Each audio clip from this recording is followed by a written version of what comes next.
ಏನು ಮುಖ ನೋಡ್ತಿದ್ಯಾ? ಪಾಲಿಶ್ ಮಾಡಲೇ. ಸರಿ ಸರ್. ಎಷ್ಟೊತ್ತು ಕಾಯ್ಬೇಕಪ್ಪ? ಎಷ್ಟಾಯ್ತು? 20 ರೂಪಾಯಿ ಸರ್. ಏನು 20 ರೂಪಾಯಿನಾ? ನೀನು ಮಾಡಿರೋ ಕೆಲ್ಸಕ್ಕೆ ಇಷ್ಟೇ, ತಗೋ.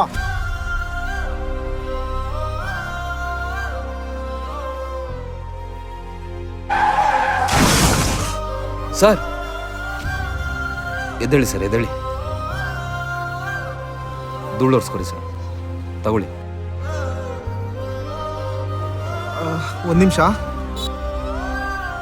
ತಗೊಳ್ಳಿ.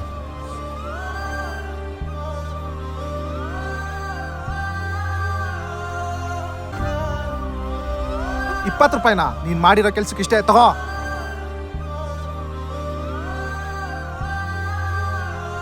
ಅವ್ರು ಮಾಡಿರೋ ಸಹಾಯಕ್ಕೆ ಬೆಲೆ ಕೊಡ್ತಿರೋ ಇಲ್ವೋ, ಅವ್ರು ಮಾಡಿರೋ ಕೆಲಸಕ್ಕೆ ಬೆಲೆ ಕೊಡಿ.